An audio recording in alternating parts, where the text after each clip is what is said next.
भाग 1 महल की चमक और राजकुमारी का घमंड। सूरज की सुनहरी किरणें नीलगिरी राज्य के विशाल महल की ऊंची मीनारों पर झिलमिला रही थी। हवा में गुलाब की खुशबू घुली थी और मोर महल के बाग में नाच रहे थे। उसी समय महल के अंदर राजकुमारी अमाया अपने कमरे के बड़े दर्पण के सामने खड़ी थी।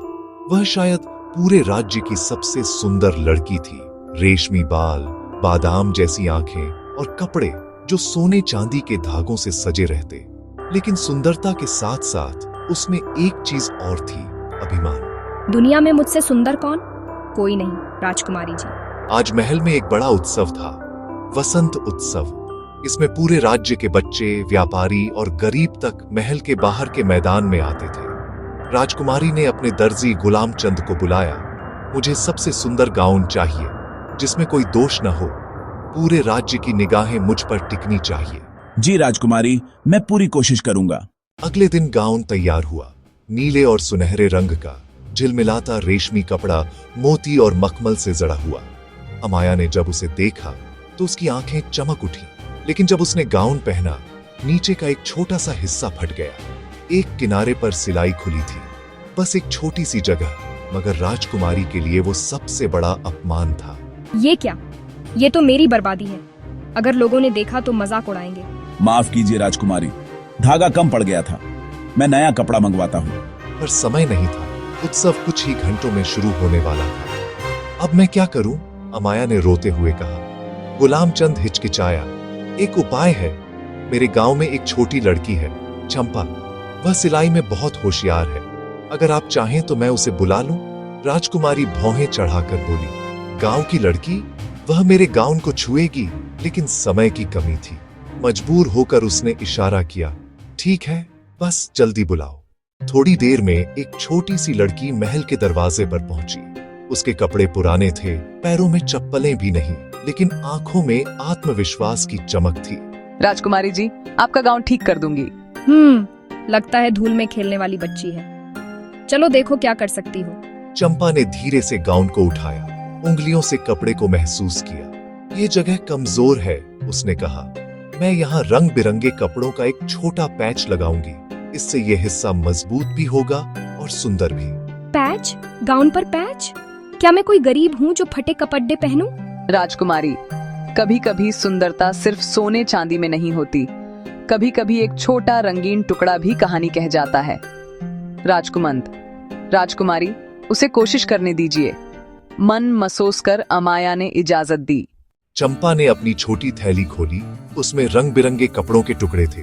उसने उनमें से एक चुना, नीला, जिस पर उसने हाथ से छोटे छोटे फूल काढ़े थे। सुई में धागा डाला और बड़ी नरमी से सिलाई शुरू की। उसके हाथ तेज थे, लेकिन हर टांका ऐसा लगता था जैसे कोई गीत गा रहा हो। राजकुमारी ने देखा, उस छोटे से टुकड़े के चारों ओर उसने चांदी के धागे से हल्की कढ़ाई कर दी थी। जब रोशनी उस पर पड़ी तो ऐसा लगा जैसे सूरज की एक किरण वहीं ठहर गई हो। वाह, ये तो पहले से भी सुंदर लग रहा है। राजकुमारी थोड़ी देर तक चुप रही। वह चाहकर भी नजरें हटा नहीं पा रही थी। तुमने ये कहाँ सीखा? उसने पूछा। मेरी माँ सिलाई करती थी, मैं देख देख कर सीख गई। कभी कभी हम पुराने कपड़ों से नए बनाते हैं। हर टुकड़े में किसी की कहानी होती है। उत्सव शुरू हुआ। महल के बगीचे में रंग बिरंगे झंडे, संगीत और खुशबू का माहौल था। राजा और रानी ऊंचे सिंहासन पर बैठे थे। सबकी नजर राजकुमारी पर थी, जो धीरे धीरे सीढ़ियां उतर रही थी। हर कोई दंग रह गया।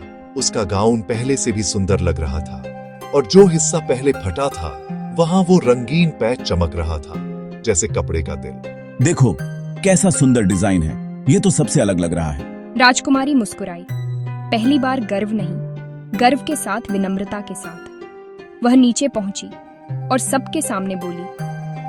आज जो सुंदरता आप देख रहे हैं, वह मेरे हाथ की नहीं, एक छोटी लड़की के दिल की है, जिसका नाम है चंपा।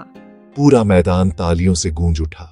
राजकुमारी ने चंपा को मंच पर बुलाया। वह कांपते हुए आगे आई, लेकिन राजकुमारी ने उसका हाथ थाम दिया। आज से ये लड़की महल की मुख्य कढ़ाई कलाकार होगी, और ये पैच मेरा गर्व रहेगा। उसने अपने गाउन की ओर देखा और मुस्कुराई। कभी कभी सबसे सुंदर चीजें वहीं से आती हैं जहां हम देखना नहीं चाहते। राजा और रानी गर्व से मुस्कुराने लगे। गुलामचंद की आंखें भर आईं। धन्यवाद राजकुमारी जी, पर असली खूबसूरती आपके दिल में आई है। उस दिन के बाद से राजकुमारी बदल गई। वह अब अपने कपड़ों से ज्यादा लोगों की मेहनत की कद्र करने लगी। महल में उसने एक सिलाई कक्ष खुलवाया, जहां गांव की लड़कियां आकर काम सीख सकती थी। वह हर नए गाउन में एक रंगीन पैच लगवाती और लोग उसे पैच राजकुमारी कहने लगे। जब भी कोई बच्चा पूछता, राजकुमारी आप इतना सुंदर पैच क्यों लगाती हैं? क्योंकि यह मुझे याद दिलाता है, असली चमक दिल की होती है, कपड़ों की नहीं।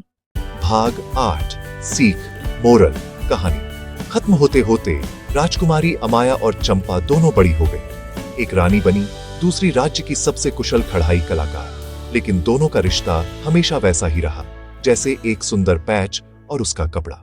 सीख असली सुंदरता उस दिल में होती है जो दूसरों की मेहनत की कद्र करता है। घमंड से कपड़े तो सज सकते हैं, पर इंसान नहीं।